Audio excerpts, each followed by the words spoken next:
Hey guys, I'm Brandon. And I'm Jake.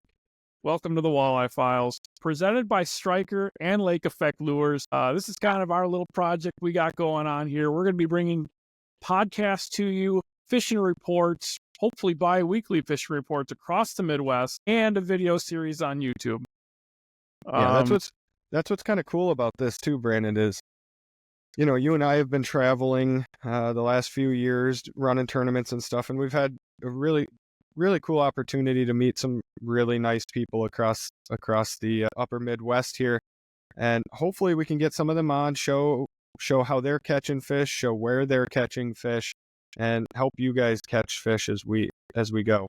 Yeah, first and foremost, we want this to be a learning avenue for everybody. Whether we're either fishing from the bank, it's your first day on the water, or you're a seasoned tournament veteran, we want to try to bring something of value to everyone. And like we said, it's really cool that we've got to travel a little bit. We've got friends on the Missouri River in multiple places, Mississippi River, Green Bay, Lake Winnebago, Lake Erie, Lake Huron, Sault Ste. Marie, you name it. We've got people in a lot of those places. And I really think, every other week or every couple of weeks, bringing a podcast with fishing reports from all those places to help people catch more walleyes is really our big focus. Yeah, I mean, if I come out to Green Bay and I haven't been out there in, let's say, 2-3 years, I'm probably not going to know where to start. So I might load up the Walleye Files here and see what you guys are doing out in your neck of the woods, Brandon. Absolutely. And that's going to be part of our YouTube series as well. We're filming with Night Owl Studios. Your good buddy Ryan does amazing work, guys. Amazing work. We're super excited to start filming here. I think we're going to start filming in late April, early May. We're going to do 3 or 4 part series just this year on the Bay of Green Bay, focusing on areas, bait selection, how to catch more walleyes. And then we're going to branch out from there. Lake Erie, Mille Lacs, Missouri River, all over the country to try to get you guys on more fish. Absolutely. Brandon, this year, what tournaments are you running this year? I don't think we've talked too much about that. Yeah, so, I've kind of taken a step back from the National Walleye Tour. It's just hard with this many things going on, and got hunting trips and other things in life outside of tournament fishing. So my wife and I are going to fish Sheboygan Walleye Club. That's a local club here in northeastern Wisconsin. I'm going to fish a couple different series on Green Bay, Duck Creek Walleye series, a lot of local stuff. And then a few, maybe 1 or 2, master walleye circuits. We got some Manitowoc, Wisconsin has some Manitowoc bass opens. So I think I'm going to try my hand flipping and pitching for some big largemouth, maybe some smallies too. We gotta try it. We're friends. We are friends. We're best friends. But yeah, for the walleye side of things, a lot of local events on Green Bay and Lake Winnebago, and maybe if maybe might run out and do an event in your neck of the woods too. Dude, that would be so much fun. Yeah, I know. There's some AIM tournaments, some Minnesota tournament trails. Got some really, really good bodies of water here in Minnesota, Brandon. I believe you. It's that one rod thing. That one rod thing does stink, man. I've been, there every year that gets brought up by the DNR, and every year it gets vetoed. Every year. We're the only state in the Midwest with only one rod. Yep. Makes zero sense to me. Talk to me about your tournament schedule, buddy. I'm kind of taking a step back a little bit too from tournaments this year. I think I know I'm going to be doing some Masters Walleye Circuit stops. I think we're doing Port Clinton here coming up in April. That'll be a fun one at Cass Lake in northern Minnesota here at the end of, I believe, is that September? I want to say it's September, but I did that one last year and had just a ton of fun. That one I'm definitely going to do again this year. And then I think we're actually running one together up on Gladstone, right? Yeah, I think we're both definitely going to be fishing that one up in Gladstone on Beta Knock. That one might be my most. I'm super looking forward to that one. I think big walleyes and some clear water would be a lot of fun. Well, and that body of water up there in Big Bay is just, there's so much structure, there's so much to break down. Like I'm actually really looking forward to that one too. That one is right up there with Erie to me. Erie is Yeah, always a lot of fun. yeah. Erie's a great place. Tons of fish. You should have an absolute riot catching fish. You were here, or you were there. Excuse me. In April, this last year, with the National Walleye Tour. So was I. Obviously, we had a fun tournament. The weather wasn't always cooperating, but man, No, there it was was so not. many fish caught. There was just so many fish Yeah. getting caught. Yeah. And we with the possibility of, anywhere from 35 to a 45. I mean, 45 is a pretty big stretch, but it's definitely possible coming in with a 40-pound bag. And whenever you're talking something like that, I mean, that's just, you can't beat that. And you can catch them however you want, Yeah, that absolutely. that's so much fun to me. And that stop too, I'm actually bringing a buddy with me that is not, he's not a diehard angler by any means. He ran the cast stop with me last year, so I'm really looking forward to getting him out on the big water. Last year during the cast tournament, we had like 20-mile-an-hour south winds, and Cass is no big lake by any means. And, we're running 55 across the water, and he looks at me and he's like, man, I don't know how you do this. And I said, oh, buddy, just wait till next season when we're on Lake Erie with 5-footers and we're running 50 miles. So I'm really interested to see how he does on that one. I bet you he'll do just fine. Yeah. It'll be a great tournament, though. Good time of year, a lot of fish, a lot of anglers. It'll be fun. Yeah, a lot of good buddies in that one too. So I'm looking forward to seeing some of the guys that, we probably haven't seen since last season. So that'll be kind of fun too. That's an often overlooked aspect of this tournament game is all the friends you make, Yeah, I really think we're going to dive into that. The first couple podcasts, we've already started working on filming. We've got one of our really good friends, Dan Harper. We got guys like Ted Takasaki, Mitch Down, all great anglers, but even better people and even better friends off the water. And I think that's what makes this special more than anything. The podcast we're doing, we're not just going to be drilling people about the bite or what they're doing or how they caught fish. Like that's important, and I want to learn those things, and I want people to learn from those things.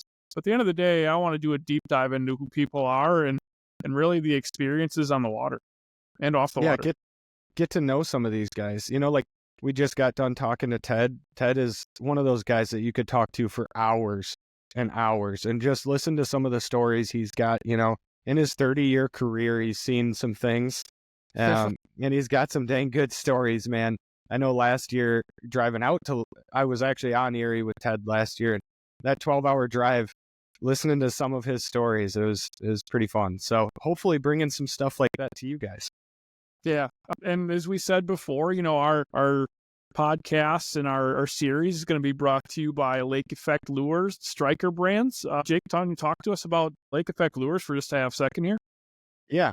Yeah. So Lake Effects Lures, Michigan-based company. I've been working with them here since I think last guide season. I picked up some of their stuff and really, really liked it. Produced walleyes 10-1 on the other stuff in my local lakes here. So just a really, really good company. The owner, Matt, one of the nicest guys you'll ever meet. Brandon, you've got to chat with him and meet with him a few times. Just one of the nicest guys you'll ever meet. Same with Phil and Eric. Everybody over there, they're just so good to work with.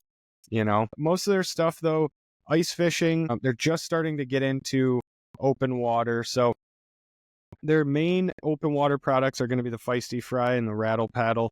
Both phenomenal baits. Use both of them all year. So looking forward to having them on here shortly as well.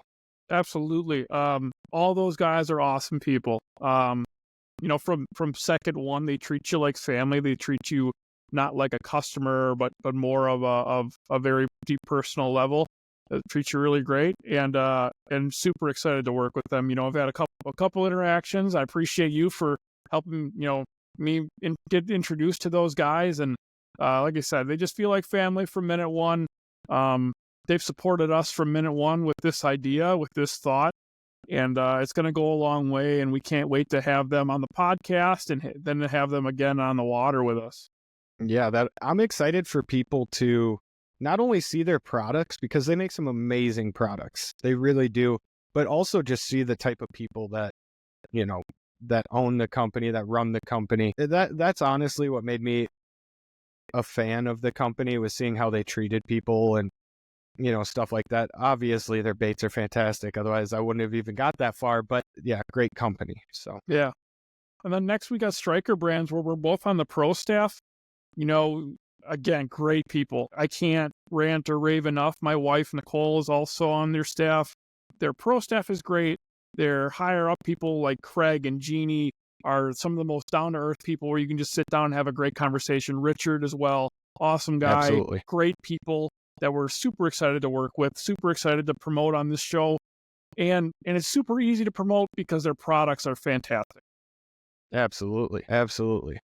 And I think that's one of the coolest things about this is, you know, we get to promote products that we actually believe in and use.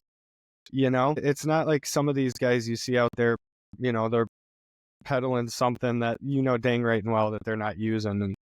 And with us, I think that's what's really cool about this is, you know, it's pretty obvious we use the products that we say we do, you know? For sure. And I think that'll go a long way in the series. And I think, you know, showing not only the good, but the bad, showing the line breaks and the fish, losing some fish and breaking rods and some of the chaos that goes along with fishing on Great Lakes and other bodies of water. We're going to show it all. We're going to be incredibly transparent. You know, there's not going to be anything doctored when it comes to filming this. I think we're going to be very organic, and I'm sure you guys will get a whole lot of laughs out of it. Hopefully we can stay in the boat. Yeah. That's going to be the one. That's going to be the one. And if anything, it's going to be me that falls in. Yeah, without a doubt. You're about as close to a baby giraffe as anybody I've ever met. You're not wrong, buddy. You're not wrong. You should have seen me. Man, I should post this video. You should have seen me today. We talked about it a little bit, but, you know, it's middle of winter here. I'm out on the ice. I pop a couple holes, and I mean, we got 30-mile-an-hour wind gusts. So I pulled a shack out, and like an idiot, we have no snow. Like an idiot, I tried pulling the flip over down, and I just get settled in, and I see this fish come up on scope and hits it, and it ends up being a northern. And I get this thing up the hole, Brandon. It's, of course, I'm using 2-pound tests too, fishing for crappies. And I get this thing up the hole. It snaps the line. So then after it snaps the line, I'm reaching down to try to grab it. It's still in the hole.